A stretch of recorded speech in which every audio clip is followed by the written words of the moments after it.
Today I am sitting down with Perth's own VANTA. Now, this isn't a debut album. Perpetual Selection feels like a full-blown descent into cosmic horror, collapse, and everything ugly about being human. Let's get into it. Mate, how are you today? First of all, introduce yourself to the people. Yeah, good, man. I'm good. It's about 5:30 Perth time here. Standard day. Come home from work, jump into drums, and yeah, now I'm talking to you. I'm 30. I'm the drummer of VANTA. And yeah, just taking that in for the lads. Yeah. Nice. Now, based off like some of the lyrics and stuff to some of your songs. And not everybody, it's one of those things. I know not everybody in the band may be able to answer this question, but I'm going to throw it out there anyway. Blood for the blood god, or does the emperor protect?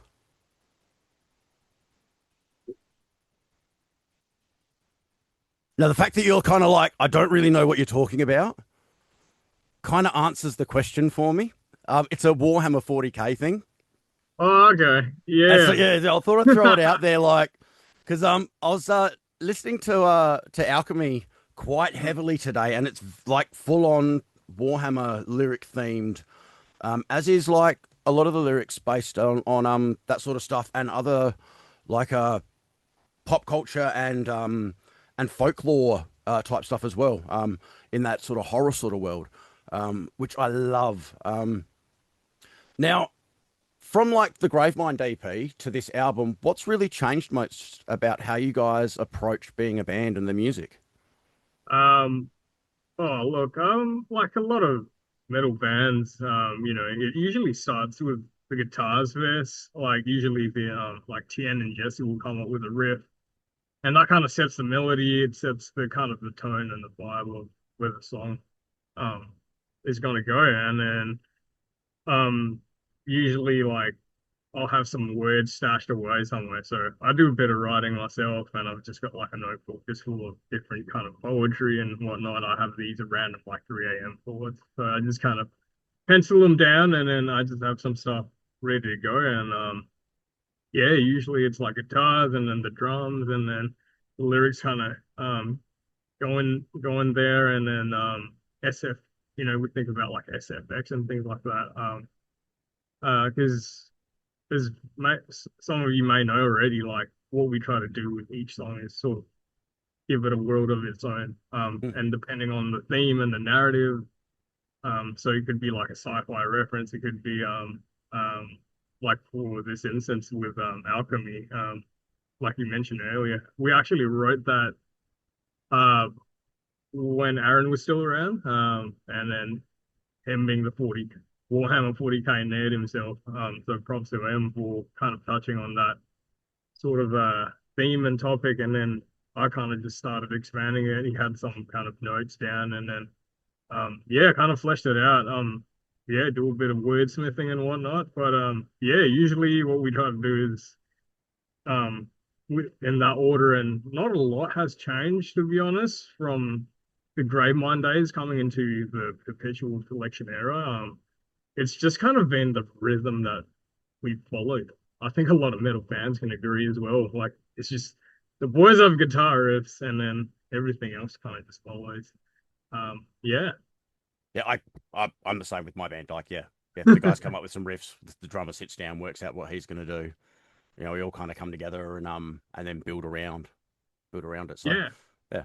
And sometimes, I play a bit of guitar as well. I'm a bedroom guitarist, so like I'll have some like riffs or whatever, and then sometimes Chen and Jesse will be like, "Oh, it sounds a bit empty," like, "Oh no, I'm kind of like thinking with the drums behind it." So sometimes I have to like play the riff and kind of like phonetically like mouth off the drums and kind of show them this is where I'm gonna go. But yeah, man, I think it's interesting how some of my favorite bands, the drummer writes a lot of the music for them, because there's something about being able to have the that rhythm in your head and knowing what the drums are going to do already and being able to write around that. It makes for a really different songwriting approach, which I think is amazing.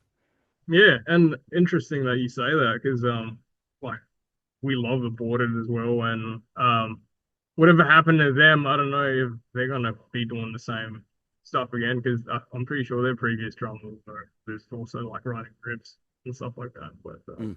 yeah, huge fan of Ford, so hopefully they still kind of make the same sort of like cool brutal stuff from Vault of Horrors, and Yeah, yeah. We'll see what happens. See what happens. See what happens. Look, you guys have got you've got the release for Perpetual Selection in the hometown of Perth. How are you guys like approaching this gig? Is it going to be like business as usual? Get out there and like just do your thing and play like a big show, or like have you got anything else planned yeah. for it?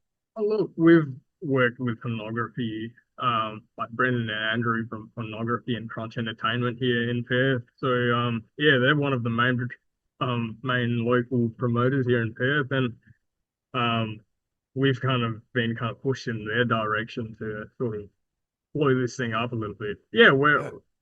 while it's still a local gig and business as usual, we've kind of take put more care into like promotional content, kind of do a bit more like pushing with the advertising and things like that, whether it's like PG ad spending or kind of like doing more optimization sort of posts, yeah, I would say. And yeah, try to kind of get more heads in and yeah, show Perth like our art and kind of support the other bands as well. And like Perth has so much underrated talent. So not only this gig is for us, but also like to the other bands like Crailbone, Alistair, especially Bros and Alistair, they're freaking great, and King Zog as well. Like we got a bit of everything on that lineup. So, you got the two death metal bands at the end, which is Alistair and us, but then like below it's like you got the proggy sort of modern stuff, and then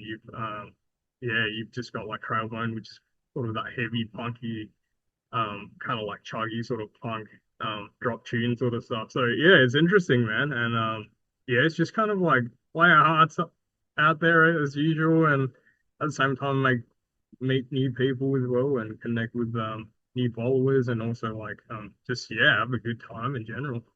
And one thing I love that you said there is that it's about sharing your art. Hmm. That is something that I personally really connect with as well, because you get a lot of people that are like doing it for the flash and doing it for the look at me type of thing.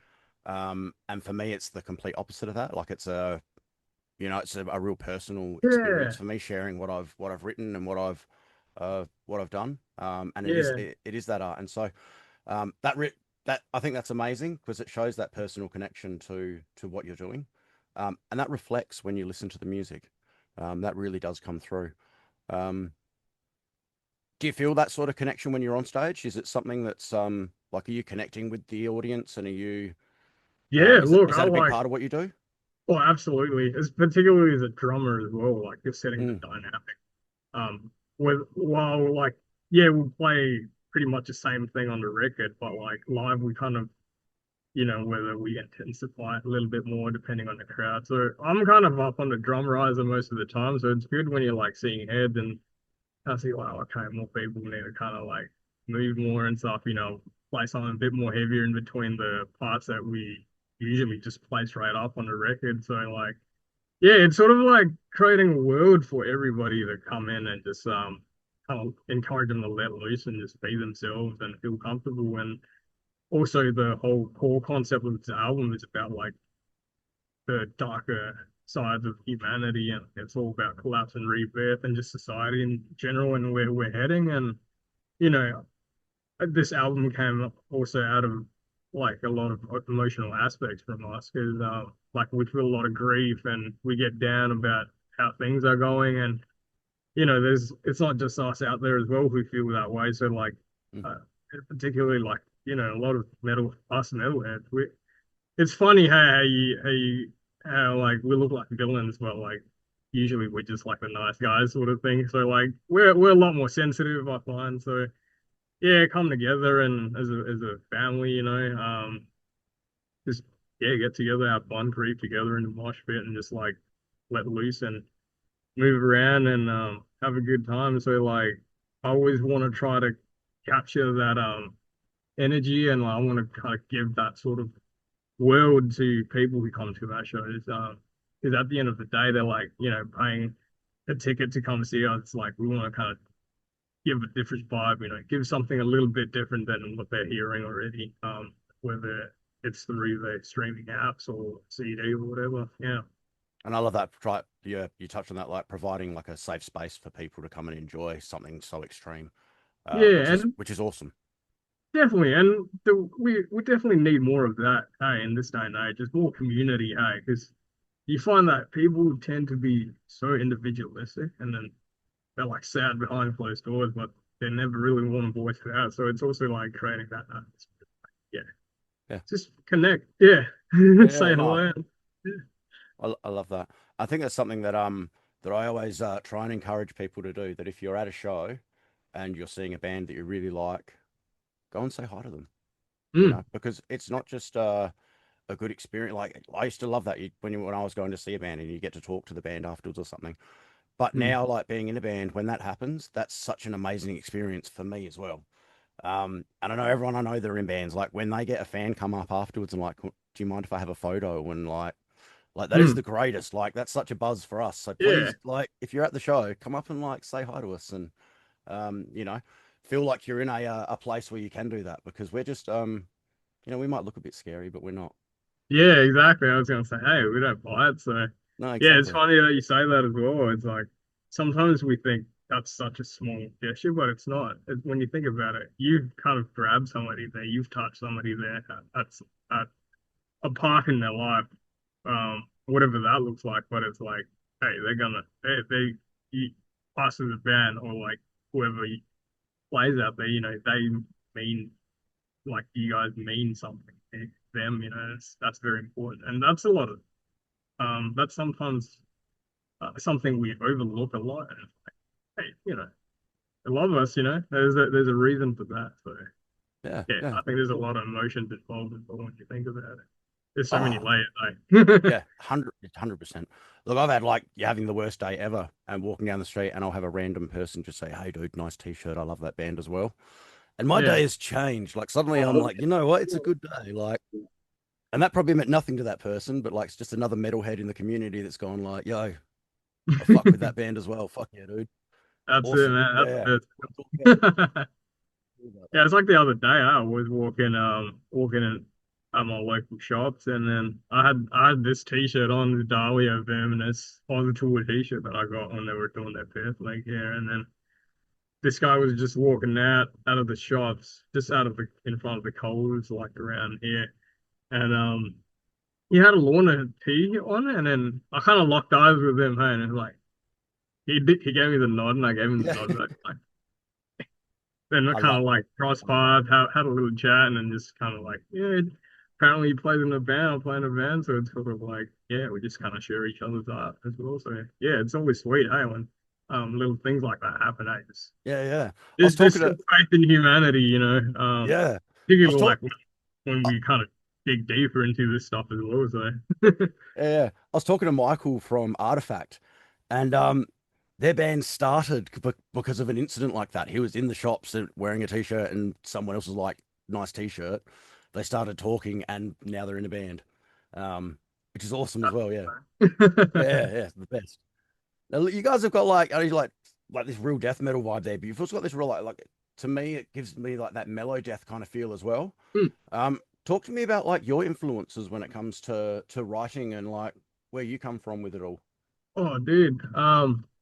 I think like the Black Dahlia Murder is the obvious influence. I think you can kind of hear it in the riffs and some of the way the flow and the way the lyrics are structured as well.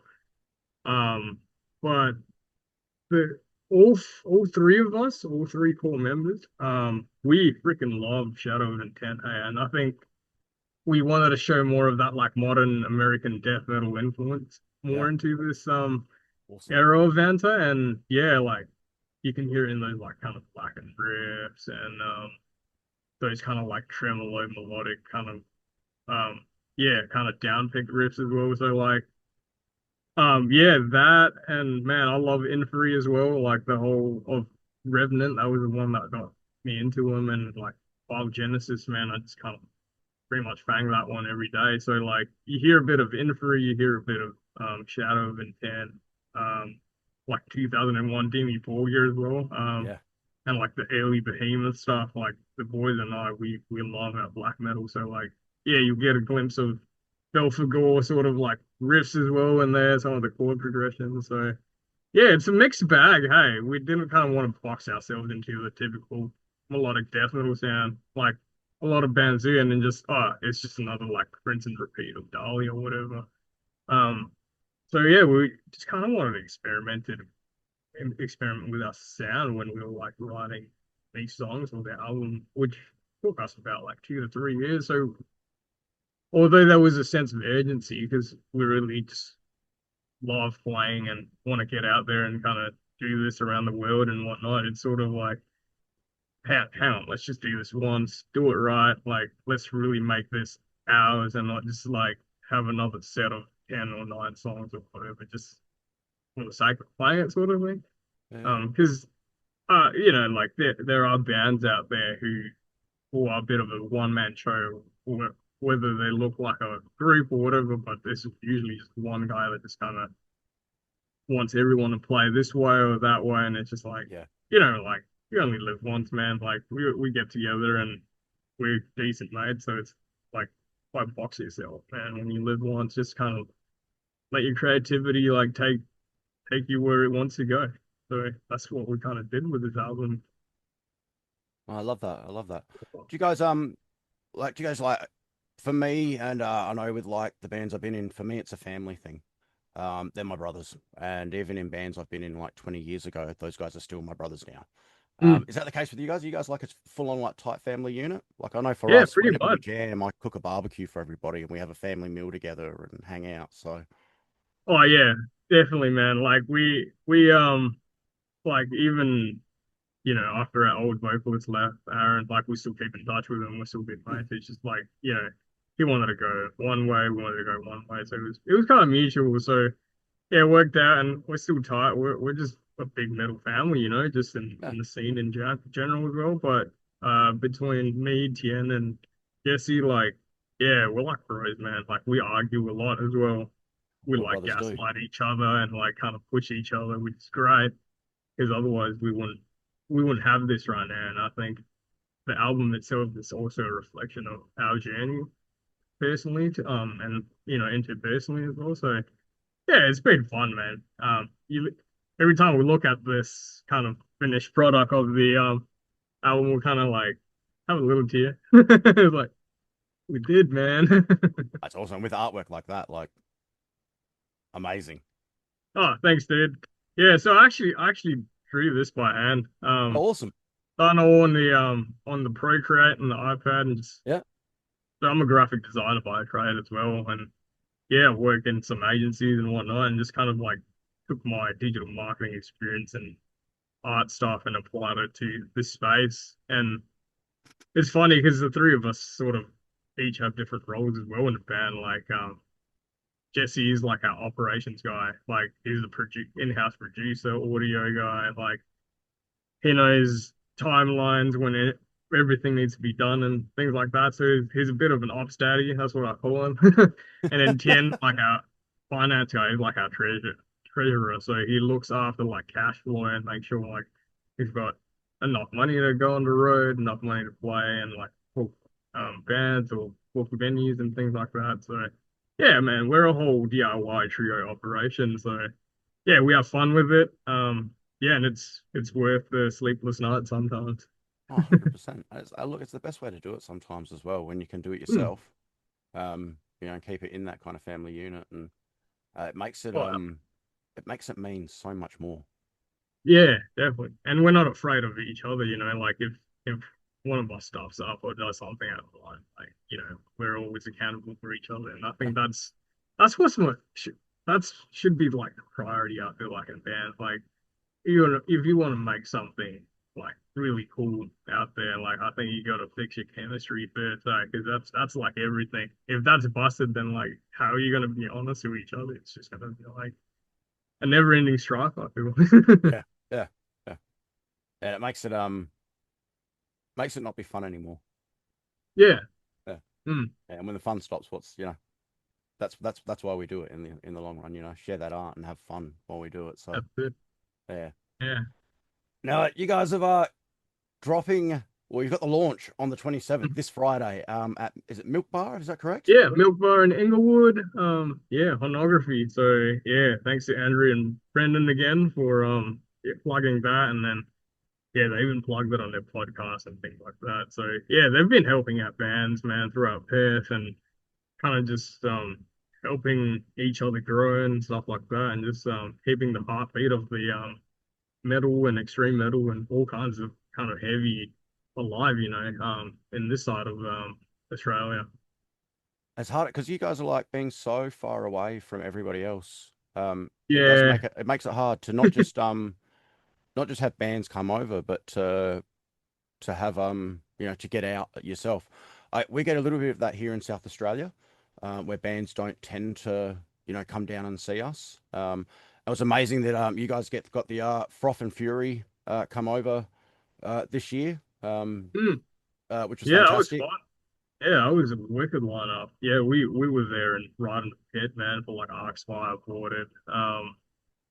Yeah, Freedom of Fear as well. Great Yep. South Australian band. Freaking Yep. love those guys. And Liam's a Fantastic. freaking weapon on the drums. So Oh yeah. um yeah, man, I'm a bit envious of you guys in South Australia though sometimes. You get the tours, you get the bands Sometimes, coming sometimes, yeah, we and then do. they're still getting left out here and there. So Yeah, no, and um I completely understand it because a lot of the time we'll get the bigger tours when you're like, I really, really wanted to see that band and they're only doing, a big Australian tour announcement. And you guys, you'd know this feeling very well. Australian tour announcement, yes. Where are they playing? Sydney oh and no fair. Melbourne. Oh great, no WA. Yeah, Should have yeah. voted in for the Waxit. No, so I was stoked when the guys set up the Froth and Fury over there. So um Mm. going I was forward with you, yeah, going forward with you guys, what are you guys like aims and aspirations? Like who would be like the band that if you could play with them, who would it be? I always say oh like put these names out there because if you don't put it out there, it's never gonna happen. man. I don't know, but sometimes they say never meet your hero. Nah, that's a myth. I've met my heroes. They're great, all the metal Same guys. thing, same thing. Yeah, yeah. Dude. I'm lucky enough to say that some of those heroes are now my friends as well. So If we played next to them, it'd be different subgenres. But then maybe if we were on the same festival, Trivium definitely, like all yeah, time awesome. Trivium. All three of us grew up with Trivium, so yeah, I think you'll hear some of those riffs are just a lot more like drop tune or heavier on this record, like those kind of like early Gothenburg riffs. Yeah, Um, man, but top band we would love to tour and like support like a whole leg, man. Like it'd be definitely be like Shadow of Intent. yeah, Shadow of Intent awesome. with Inferi, I reckon, and Lorna Shore, like why not? Because Oh we've got a bit of yeah, that like extreme deathcore nuance in there as well. So yeah, we kind of wanted a sound that would kind of overlap different um sub extreme subgenres, and kind of like get everybody into a bit of everything. Because at the end of the day, we just want people to have fun, and like particularly in this side of Australia, like Perth used to be a bit gatekeepy in the metal scene. Like, it's gotten a lot better, like yeah, drastically better. So like, yeah, we kind of want to kind of keep that sort of connection going, hey, in the local scene, just make sure people enjoy all kinds of heavies, and yeah. there's nothing wrong with like, you know, you liking this or you liking that, you liking a bit of everything, because that's us as well. Like as Vanta as a band, we kind of listen to a bit of everything, man. Like yeah, we've got very vast influences. That's it. I think that's what makes being creative so much more when you've got like all different influences and you've got different like Mm. inputs coming in. Yeah. And look, I always finish these up with just a few quick fire questions. Um, now these just like kind of off the top of your head, but feel free to expand on stuff if you want to.